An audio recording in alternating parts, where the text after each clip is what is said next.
Hey guys and welcome back to Best Car Picks. എന്താ സംഭവം എന്ന് എനിക്കറിയില്ല. പക്ഷേ കഴിഞ്ഞൊരു 2 ദിവസമായിട്ട് ഞാൻ ഈ വണ്ടിയുടെ വീഡിയോ എപ്പോൾ ഇട്ടാലും അതിൻ്റെ അടുത്തൊരു 2 മണിക്കൂറിനുള്ളിൽ എന്തെങ്കിലുമൊക്കെ മാരുതി അങ്ങ് റിലീസ് ചെയ്യും. ആദ്യം ഞാൻ ഈ വണ്ടിയുടെ ലീക്ഡ് പ്രൈസ് വെച്ചിട്ടുള്ളൊരു വീഡിയോ ഇട്ടു.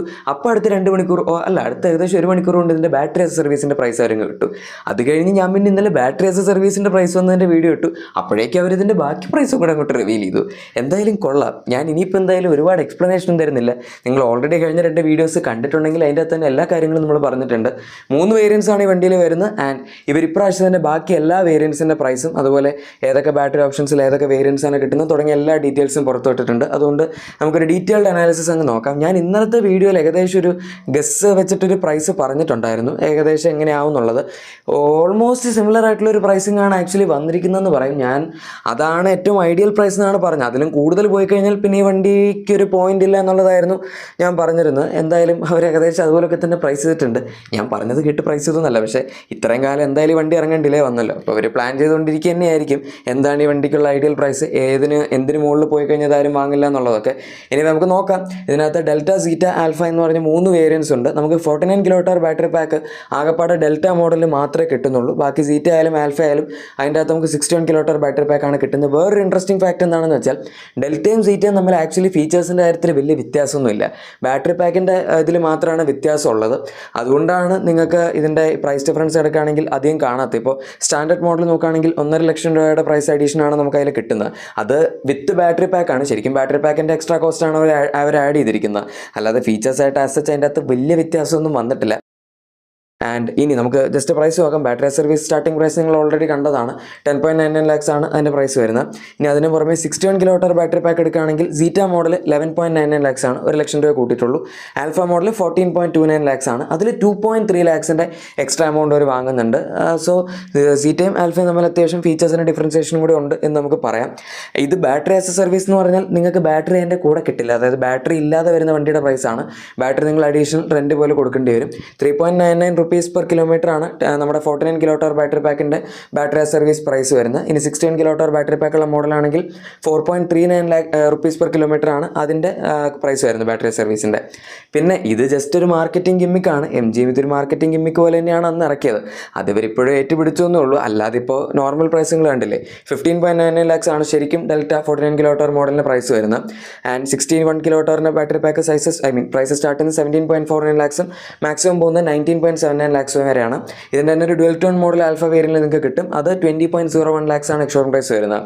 സോ നിങ്ങളിപ്പം നോർമലി സ്റ്റാൻഡേർഡ് വണ്ടിയുടെ പ്രൈസ് കാണുന്നു 16 ലക്ഷത്തിൽ തുടങ്ങി 20 ലക്ഷത്തിൽ തീരുന്നു. അപ്പോൾ തന്നെ ചിലപ്പോൾ ആൾക്കാർക്ക് ചെറിയൊരു നെഗറ്റീവ് ഇമ്പാക്റ്റ് വരും. ഇത്രയൊക്കെ പ്രൈസ് കൊടുക്കണമെന്ന് പറഞ്ഞു. പക്ഷേ അതേസമയം 10.99 lakhsൽ സ്റ്റാർട്ട് ചെയ്ത് 14.29 lakhsൽ തീരുന്നു എന്ന് പറഞ്ഞു കഴിഞ്ഞാൽ എല്ലാവരും പെട്ടെന്നൊന്ന് പണ്ടപ്പോൾ ഇത്രേ ഉള്ളൂ മാരുതിയുടെ വണ്ടി, എന്നാൽ പിന്നെ ഇതൊന്ന് നോക്കിയാലോ എന്ന് പറഞ്ഞ് നമ്മളൊക്കെ നേരെ ഡീലർഷിപ്പിലോട്ട് പോകും. ഡീലർഷിപ്പിലോട്ട് പോകുമ്പോഴാണ് അവർ ഇങ്ങനൊരു സംഭവം പറയുന്നത്. ഇതിന് നമ്മൾ ബാറ്ററിക്ക് അഡീഷണൽ കാശ് കൊടുക്കണം, ബാറ്ററിക്ക് അഡീഷണൽ ക്യാഷ് എത്രയാവും. അപ്പോൾ വരുമ്പോഴേക്കും അവർ വിചാരിക്കും എന്തിനാണ് നമ്മൾ വെറുതെ 2 EMI പോലെ അടയ്ക്കുന്നത്, എല്ലാം കൂടെ ഒരുമിച്ച് അങ്ങ് എടുത്താൽ പോരെ എന്ന് പറഞ്ഞ് സ്റ്റാൻഡേർഡ് മോഡൽ അങ്ങോട്ട് എടുക്കും. ഓർ ഇതിൻ്റെ ബാറ്ററി സർവീസ് എല്ലാം തന്നെ സാധാരണ ബാറ്ററി ഉള്ള വണ്ടി അങ്ങോട്ട് എടുക്കും. ഇതാണ് സംഭവിക്കാൻ പോകുന്നത്. പക്ഷേ എന്തായാലും നല്ലൊരു ടാക്ടിക്കൽ മൂവാണ്. അതുകൊണ്ട് മാത്രം അവർക്ക് പത്രത്തിലൊക്കെ ഈവൻ എവിടെയാണെങ്കിലും പരസ്യം കൊടുക്കുന്ന സമയത്ത് 10.99 lakhsൻ്റെ സ്റ്റാർട്ടിംഗ് പ്രൈസ് കാണിക്കാൻ പറ്റും. അതിൻ്റെ അടിയിൽ മറ്റൊരു സ്റ്റാർ ഇട്ടാൽ മതിയല്ലോ, കണ്ടീഷൻ സപ്ലൈ, അത്രേ ഉള്ളൂ. ഇതിൻ്റെ പവർ ഫിഗേഴ്സ് ഒക്കെ നിങ്ങൾക്ക് ഓൾറെഡി അറിയായിരിക്കും. എന്നാലും ഞാൻ ജസ്റ്റ് ഒന്ന് പറയാം. നമുക്ക് 49 kWh ബാറ്ററി പാക്കിൽ വരുന്ന 144 PS4 193 Nm ടോർക്കുമാണ്. 61 kWh ബാറ്ററി പാക്കിൽ വരുന്ന 173 PS4 അതുപോലെ 193 Nm ടോർക്കുമാണ്. അതിൽ നമുക്ക് വ്യത്യാസമുണ്ട്. പിന്നെ രണ്ടും ഫ്രണ്ട് വീൽ ഡ്രൈവ് കൺഫിഗറേഷനിൽ മാത്രമേ കിട്ടുന്നുള്ളൂ. ഓൾ വീൽ ഡ്രൈവ് നമുക്ക് ഇന്ത്യയിൽ അവൈലബിൾ അല്ല. വേണമെങ്കിൽ കൊടുക്കാമായിരുന്നു. പ്രത്യേകിച്ച് ഇപ്പോൾ ഒരു ബോൺ ഇലക്ട്രിക് വണ്ടി എന്ന് പറഞ്ഞാൽ എപ്പോഴും മിക്ക കമ്പനികളും റിയർ വീൽ ഡ്രൈവ് തന്നെയാണ് ആക്കാറുള്ളത്. പക്ഷേ ഇവർ ഫ്രണ്ട് വീൽ ഡ്രൈവാണ് ആക്കിയത്. ഞാൻ കഴിഞ്ഞ എല്ലാ വീഡിയോസിലും പറഞ്ഞിട്ടുള്ളൊരു കാര്യം തന്നെയാണിത്. ഇനി ഈ ഒരു പ്രൈസ് വെച്ചിട്ടുള്ള എൻ്റെ ഒരു അഭിപ്രായം പറയുകയാണെങ്കിൽ ആക്ച്വലി നമുക്കിത് കൂടുതലാണെന്ന് പറയാൻ പറ്റില്ല. ബേസിക് പ്രൈസൊക്കെ നിങ്ങൾക്ക് വേണമെങ്കിൽ പറയാം. പക്ഷേ എന്നാലും നമ്മുടെ കെർവ് EVയുടെ ഒക്കെ സ്റ്റാർട്ടിംഗ് പ്രൈസ് വരുന്നത് 17.5 lakhs ആണ്. അത് ഏകദേശം 20 to 23 lakhs വരെയൊക്കെ എക്സ്ഷോറൂം പോകുന്നുണ്ട്. 26 അടുത്ത് വരെയൊക്കെ ഓൺ റോഡ് പോകും. ഈ വണ്ടി പക്ഷേ അതേസമയം 18.5 lakhs ആണ് ബേസ് മോഡൽ ഓൺ റോഡ് വരുന്നത്. ഞാൻ ബാറ്ററി സർവീസിൻ്റെ പ്രൈസ് അല്ല പറയുന്നത്, നോർമൽ വണ്ടിയുടെ പ്രൈസാണ്. അതല്ലാതെ ടോപ്പ് എൻഡ് എടുക്കുകയാണെങ്കിൽ 23 to 23.3 ലാക്സ് വരെ, അതായത് മറ്റേ ഡുവൽ ടോൺ അതല്ലാതെ വരുമ്പോൾ 23 ലാക്സിന് അടുത്തായിട്ട് കൂട്ടിക്കോ, അത്രയാണ് നമുക്ക് ഇതിനകത്ത് ഓൺ റോഡ് പ്രൈസ് വരുന്നത്. സോ ആ പ്രൈസിൽ ആക്ച്വലി അത്യാവശ്യം കുഴപ്പമില്ലാത്തൊരു ഓപ്ഷനാണ്. ഫീച്ചേഴ്സൊക്കെ നമ്മൾ ആ ഒരു റേഞ്ചിൽ നോക്കുമ്പോൾ അത്യാവശ്യം ഡീസൻ്റ് ആണ് എന്ന് പറയാം. നമുക്ക് ആ റേറ്റിൽ പിന്നെ കിട്ടുന്ന കർവല്ലാതെ ക്രെറ്റ ഇലക്ട്രിക് ആണ്, പക്ഷേ ക്രെറ്റ കുറച്ചും കൂടി എക്സ്പെൻസീവ് ആണ്. അതിൻ്റെ 51.4 kWh ബാറ്ററി പാക്ക് വരുന്ന മോഡലിൻ്റെ തന്നെ നമ്മൾ ടോപ്പ് എൻഡ് എടുക്കുകയാണെങ്കിൽ 28 ലാക്സ് ആണ് ഓൺ റോഡ് വരുന്നത്. അതായത് കമ്പയർ ചെയ്യുമ്പോൾ ഏകദേശം 4.5 ലക്ഷം രൂപ അടുത്ത് പ്രൈസ് ഡിഫറൻസ് വരുന്നുണ്ട്. അത്രയും നമ്മൾ ക്രെറ്റയ്ക്ക് ടോപ്പ് എൻഡിന് കൂടുതൽ കൊടുക്കണം. പക്ഷേ ആ കൂടുതൽ കൊടുക്കുന്ന മോഡലിന് അതിന് ബാറ്ററി സൈസ് വരെ കുറച്ച് കുറവാണ്. പിന്നെ ഫീച്ചേഴ്സും കുറച്ചൊക്കെ ഐഡൻറ്റിക്കൽ ആണെന്ന് പറയും, ചിലതൊക്കെ ക്രെറ്റയ്ക്ക് കൂടുതലാണെന്ന് പറയും, പക്ഷേ മോസ്റ്റ്ലി എല്ലാ ഫീച്ചേഴ്സും കോമൺ ആണ്. അതുകൊണ്ട് നമുക്ക് അങ്ങനെ വലിയ പ്രശ്നം പറയാനില്ല. ആകെപ്പാട് ഈ വണ്ടിയുടെ കുഴപ്പം ഇതിൻ്റെ സൈസാണ്. ഇത് 4.2 മീറ്റേഴ്സ് മാത്രമേ ഇതിൻ്റെ ലെങ്ത്തും അതുപോലെ ബാക്കി ഡയമെൻഷൻസ് ഒക്കെ ആണെങ്കിൽ 1.8 മീറ്റേഴ്സ് അതിൻ്റെ താഴത്താണ് വിട്ട് വരുന്നത്. 2.7 മീറ്റേഴ്സ് വീൽ ബേസ് ഉണ്ട് ബോൺ ഇലക്ട്രിക് വാഹനം ആയതുകൊണ്ട് തന്നെ. പക്ഷേ എന്നാലും സ്പേസ് അവർക്ക് അത്ര നന്നായിട്ട് മാനേജ് ചെയ്യാൻ പറ്റിയിട്ടില്ല. ചിലപ്പോൾ ആദ്യത്തെ ഇലക്ട്രിക് വണ്ടി ആയതുകൊണ്ടായിരിക്കും നമ്മുടെ റിയർ സീറ്റ് എക്സ്പീരിയൻസ് അത്ര നല്ലതല്ല. ഫ്ലോർ കുറച്ച് പൊങ്ങിയാണ്ടിരിക്കുന്നത്. ആക്ച്വലി നീ റൂമും ഫുഡ് റൂമും ഒക്കെ ആവശ്യത്തിനുണ്ട്, പക്ഷേ ഫ്ലോർ പൊങ്ങിയിരിക്കുന്നതുകൊണ്ട് അണ്ടർ തൈ സപ്പോർട്ട് വളരെ വീക്കാണ്. അതുപോലെ സീറ്റിൻ്റെ അടിയിലോട്ട് കാല് പോകാൻ നമുക്കൊരു ഇത്തിരി പ്രശ്നമുണ്ട്. പിന്നെ ബൂട്ട് സ്പേസ് ഈ വണ്ടിയുടെ വളരെ കോംപ്രമൈസ്ഡ് ആണ്. 250 ലിറ്റേഴ്സിന് താഴത്തായിട്ട് കിട്ടുന്നുള്ളൂ. അതുകൊണ്ട് തന്നെയാണ് അവർ സെക്കൻഡ് റോയിൽ സ്ലൈഡിംഗ് ഫംഗ്ഷൻ കൊടുത്തത്. സോ ബൂട്ട് സ്പേസ് വേണമെന്നുണ്ടെങ്കിൽ സെക്കൻഡ് റോ നിങ്ങൾ കുറച്ച് ഫ്രണ്ടിലേക്ക് ഇട്ടാലേ അത്യാവശ്യം നല്ല ബൂട്ട് സ്പേസ് കിട്ടുള്ളൂ. അതുപോലെ നമുക്ക് 40-20-40 സ്പ്ലിറ്റ് റേഷ്യോയിലാണ് ഇതിൻ്റെ സീറ്റ്സ് വരുന്നത്. അഗൈൻ അതും കൊടുക്കാനുള്ള റീസൺ ഇതിൻ്റെ ബൂട്ട് സ്പേസ് കുറവായത് തന്നെയാണ്, മാക്സിമം ഒരു യൂസബിലിറ്റിക്ക് വേണ്ടി. പിന്നെ നടുവിലത്തെ ആ ഒരു സെൻറ്റർ സാധനം മടക്കിയാലാണ് നമുക്ക് ആംറസ്റ്റും കിട്ടുന്നത്. സെപ്പറേറ്റ് ആയിട്ടുള്ള വേറെ ആംറസ്റ്റ് ഒന്നും കൊടുത്തിട്ടില്ല. ആ ഒരു സ്പ്ലിറ്റിൻ്റെ അകത്ത് തന്നെ അവരങ്ങോട്ട് ആംറസ്റ്റ് ഇൻ്റഗ്രേറ്റ് ചെയ്തിട്ടേ ഉള്ളൂ.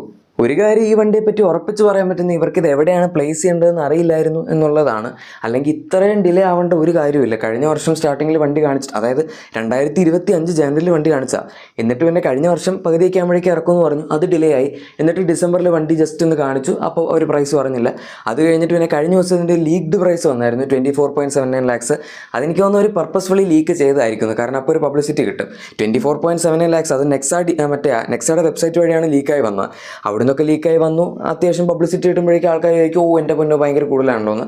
അത് കഴിഞ്ഞ് പിന്നെ അവർ അതിൽ നിന്ന് ഒരു 5 ലക്ഷം രൂപ താഴെ വണ്ടി കൊണ്ട് പ്രൈസ് ചെയ്ത് കഴിഞ്ഞാൽ ഉറപ്പായിട്ടും അവർക്കത് പോസിറ്റീവായിട്ട് തന്നെ ബാധിക്കുകയുള്ളൂ. ഓർ അവർക്ക് ആ റെസ്പോൺസ് ആയിരിക്കും കിട്ടുന്നത്. അതിനുവേണ്ടി ചിലപ്പോൾ കമ്പനി തന്നെ ചെയ്തൊരു മാർക്കറ്റിംഗ് ഗിമ്മിക്ക് ആയിരിക്കാം അത്. അതല്ലാതെ നോക്കുകയാണെങ്കിൽ നമുക്ക് ഇതിൻ്റെ അകത്ത് ചാർജിങ് നെറ്റ്വർക്കും കാര്യങ്ങളൊന്നും വലിയ കുഴപ്പമില്ല. പിന്നെ ഇത്രയും കാലം കഴിഞ്ഞിട്ട് ഇവർ ഈ വണ്ടി അത്യാവശ്യം ഒരു മര്യാദയ്ക്ക് അനലൈസ് ചെയ്തിട്ട് പ്രൈസ് പ്ലേസ് ചെയ്തിട്ടുണ്ടെന്ന് പറയാം. കഴിഞ്ഞ വർഷം ഇറക്കിയിരുന്നെങ്കിൽ മിക്കവാറും ഇത് അവർ നേരത്തെ കാണിച്ച് 25 ലക്ഷം രൂപയ്ക്കൊക്കെ കൊണ്ടിട്ടേനെ. കാരണം ക്രെറ്റ ഇലക്ട്രിക്കിന് ടോപ്പ് ആൻഡ് എക്സ്ഷോറൂം പ്രൈസ് ഏകദേശം ആ റേഞ്ചിലാണ് പോകുന്നത്.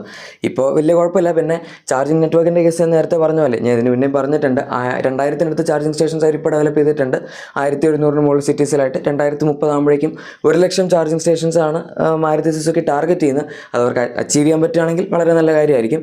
അതുപോലെ ഇതിൻ്റെ ചാർജിങ് കപ്പാസിറ്റി 70 kW വരെ ഫാസ്റ്റ് ചാർജ് സപ്പോർട്ട് ചെയ്യുന്നുള്ളൂ DC ചാർജിങ്ങിൽ. അത് കുറച്ച് കുറവാണ്. 45 മിനിറ്റ്സ് എടുക്കും 10 to 80% എത്താൻ. അല്ലാതെ നമുക്ക് 7.4 kW വരെയുള്ള ചാർജിങ് ആണ് അവർ പ്രൊവൈഡ് ചെയ്യുന്നത്. അതും 10 to 80% എത്താനുള്ള ചാർജിങ് സ്പീഡ് അവർ പറയുന്നത് 14 kWh മോഡലിന് 6.5 ഹവേഴ്സും 61 kWh മോഡലിന് 9 ഹവേഴ്സും ആണ്. എനിവേ എന്താണ് നിങ്ങൾക്ക് ഈ വണ്ടിയെ പറ്റി പറയാനുള്ളത് താഴെ കമൻസിൽ പറഞ്ഞേക്കാം. പിന്നെ നിങ്ങളുടെ എക്സിസ്റ്റിംഗ് വാഹനത്തിന് എന്തെങ്കിലും ആക്സറീസോ ക്ലീനിങ് പ്രൊഡക്ട്സോ ഒക്കെ വേണമെങ്കിൽ നമ്മുടെ ഡിസ്ക്രിപ്ഷൻ അല്ലെങ്കിൽ പ്രൊഡക്ട്സ് ഞങ്ങൾ തീർച്ചയായും ചെക്കൗട്ട് ചെയ്തേക്കാം. വീഡിയോ ഇഷ്ടപ്പെട്ടെങ്കിൽ ഉറപ്പായിട്ടും ലൈക്കും സബ്സ്ക്രൈബും ഷെയർ ഒക്കെ ചെയ്ത് നമ്മൾ സപ്പോർട്ട് ചെയ്യാനും മറക്കണ്ട. നമുക്ക് മറ്റൊരു വീഡിയോയിൽ കാണാം. അതുവരെ thank you for watching my video and good bye.